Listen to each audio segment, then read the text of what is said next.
All right. So I want to just take a moment in this episode to talk about what I mean by reset. So reset is a word that's important to me because in my life I've had a lot of resets, and I was talking to Crystal and talking about the hard reset of salvation. Like everything's changed from dark to light. But there's been a lot of small moments in just throughout life. Sometimes they're daily resets where I need to reset my mind on the way I'm seeing something.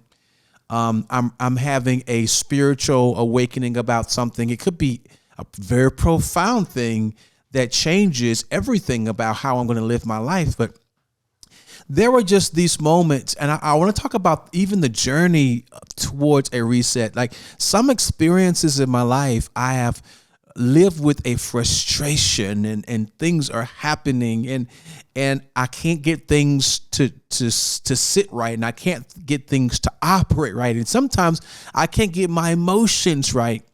And a lot of things I feel like it was the tension that was leading up to a necessary reset.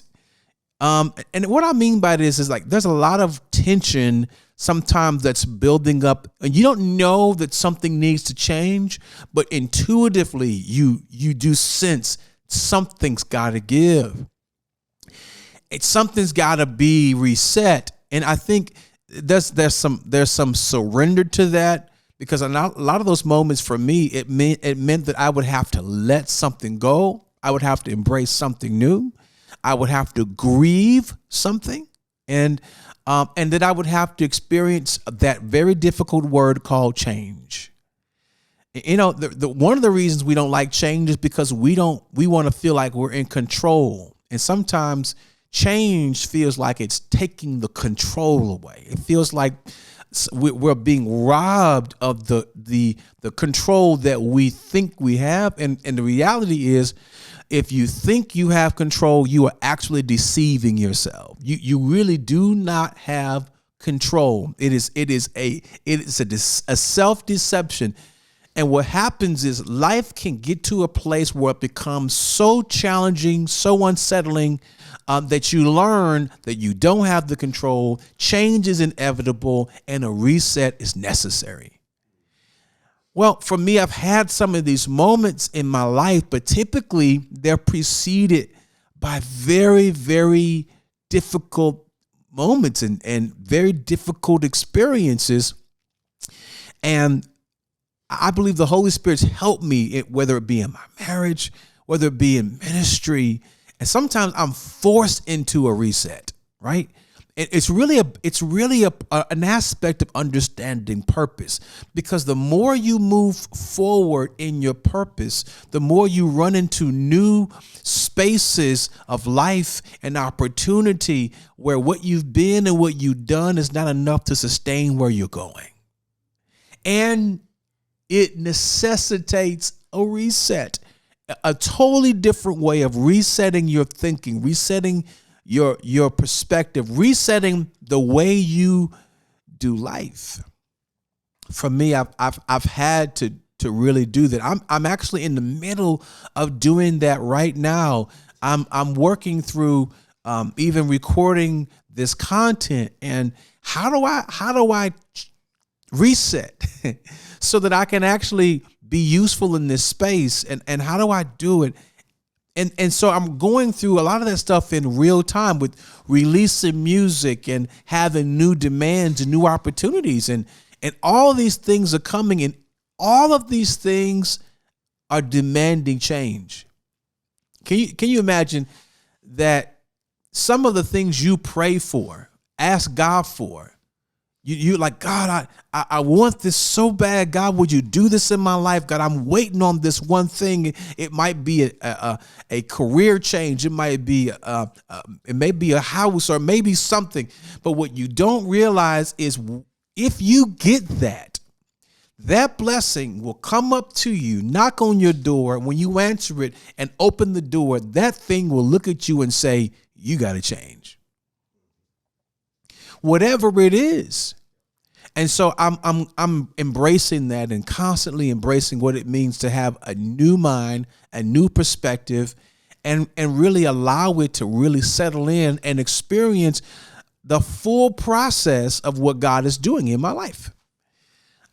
And I'm experiencing some things with my son right now. My son is 16 years old, and in real time, I'm going through a parental reset.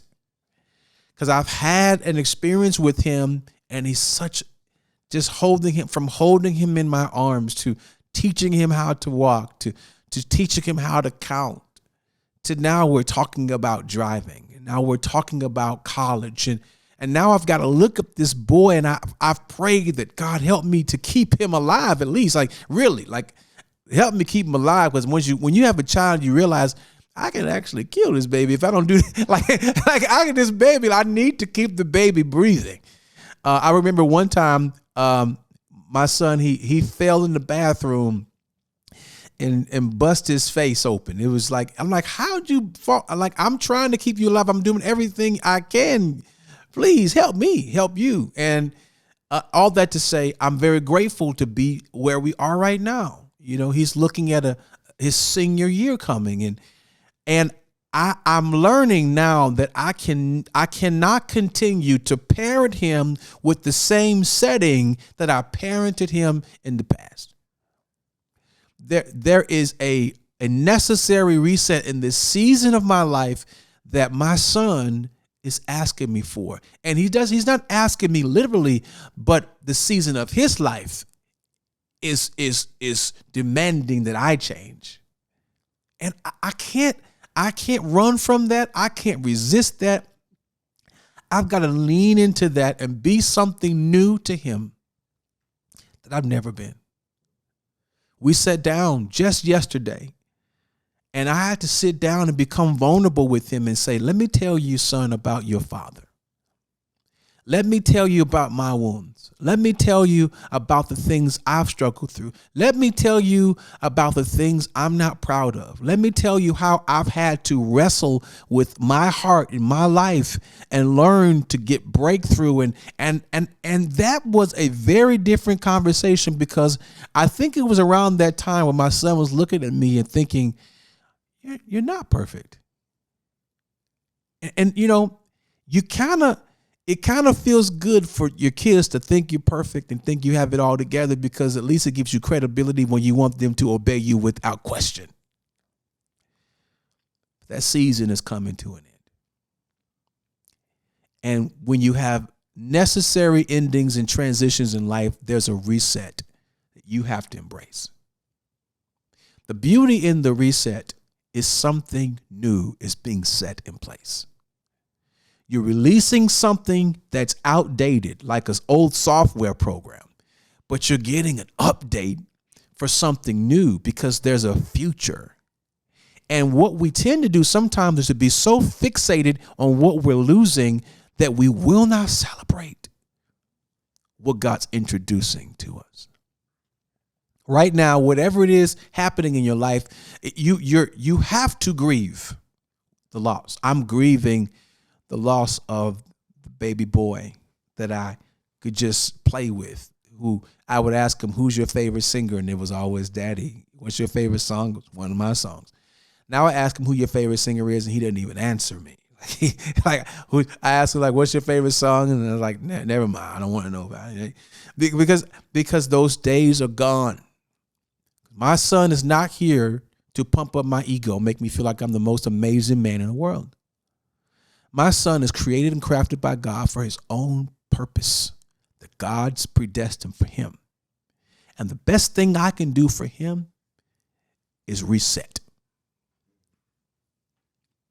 The best thing I can give him is a present father who's not so selfish to demand him to stay in the season he's been in. I have to let him grow. I have to let him live. I got to let him be great. I got to let him make mistakes. I have to reset, change, reorient myself and embrace the new, because something better is coming. Even though I'm more comfortable with what's been, what's coming next is better. And what's coming next is inevitable. It behooves us to grieve. I kind of went through this thing where I really feel like the Lord gave me a real understanding about emotions and when it comes to grief. And sometimes, I mean, in life, you have to accept that when you have those life events that hit your emotions and in real time, and you're hurt and you're upset or you're bothered or you're disturbed, and it happens, and you got to say it's okay to feel that way. And the picture God gave me was like emotions is like a building that was designed, a skyscraper is designed to sway. See, because a skyscraper that won't sway won't stand. And emotions, just all that does is it acknowledges that there's real wind and real time. And it just because you're emotional, just because you feel the pain, just because it hurts, because you feel it and it causes you to move, and maybe you're not able to smile the way you would like to. Maybe you're not able to keep up the face. Maybe you're not able to keep the entertainment going, but you're swaying in real time. And all that means is that you are human, and your emotions were designed so the constitution and the integrity of your structure as a human wouldn't fall. You were made to bend. You were made to sway. And in that, I was also praying through this, and I believe the Holy Spirit was just showing me how to reset and say, okay, when you're going through these moments in life and life hits you, you were designed to sway. But when you sway, you'll come back into place. All is not lost. But I really learned when it comes to depression and when it comes to like deep despair, it is when life shifts and all you can do is grieve. And when all you can do is grieve, all you can be is depressed. See, you weren't just made to sway, you were also made to stand. And the balance of grief and embracing it is also celebration. I asked my wife, what do you do when you're experiencing something really good and something really bad at the same time? A friend of mine was talking to me, and it just occurred to me. You grieve and you celebrate. You grieve the loss of things. I grieve how things will no longer be what they've been, but I have to also celebrate the new opportunities that are coming. If you can only grieve, you can only be depressed. But if you can grieve, but you can celebrate, you will balance yourself. You will not just sway, but you will stand. You will come back into position. Who you are will realign, and you will realize that you have something to look forward to. You still have a purpose. Wind is blowing, but purpose is still moving. You are still fruitful, still productive, still called, still anointed, all the above. You got to go through some of those seasons. You got to sway, but you got to also celebrate what God is doing. The reset acknowledges both the grief and the celebration. It says, I'm letting something go, but I'm celebrating a new thing that God is doing in this season of my life. God is preparing me to embrace something that's new and next. Now, I want to say this. You want a next in your life. Because if all you have is what's been becomes stale. You have to understand that if you have a next, you have a new. If you have a new, that means you are living into your future and your purpose. Where you've been is not where you live. You have somewhere else you're going. And I think you can see that this future is also telling you you are still necessary. You are still needed. God still has something for you. There's still things ahead of you, more than what's behind you. I think we even have to grieve the awesome things we've accomplished. You have to grieve that you can no longer sit in the old celebration. You have to go through a process now for a new one. You can't just sit and talk about the wins of yesterday's. Yesterday's losses are not tomorrow's success. That's not what that is. And I think every day you think about, how is God walking me through a renewal and a reset right now? It's a beautiful thing. I just have to tell you, it's an amazing thing. So I have many reset stories. My wife and I have a reset story. I have my own personal reset stories. And as my book is still being written, there are more reset stories to come, because I have a future and a hope.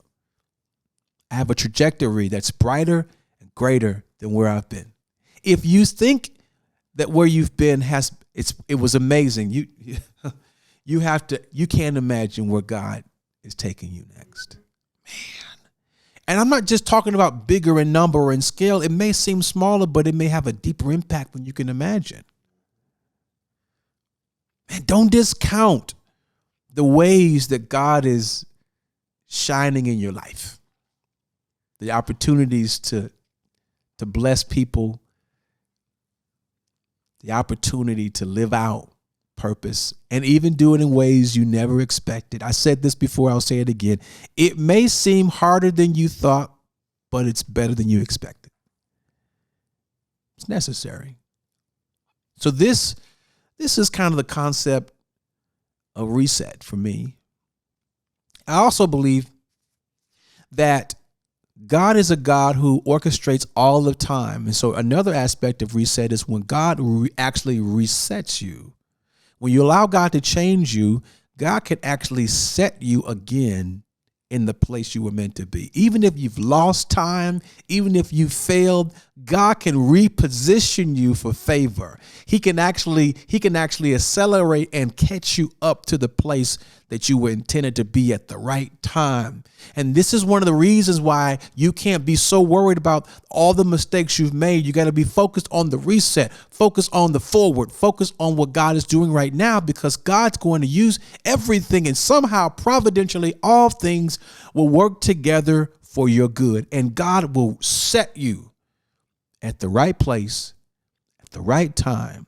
And it will look like it was all designed to be exactly how it is.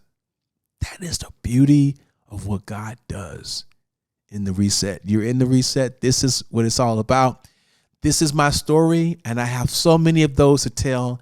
I hope you guys are enjoying the content. I pray that you will stay with us, hang out. I pray you would like, subscribe, you would share, and help other people experience the resets, the necessary resets that God has for them, what God's doing for them. Share your story even. I would love you to even share under this and under this post or under this video, what's God doing in your life, or maybe something you'd like me to talk about in the future, some aspect that I've shared already that might be helpful to you in your journey. God bless you. Hope to see you next time.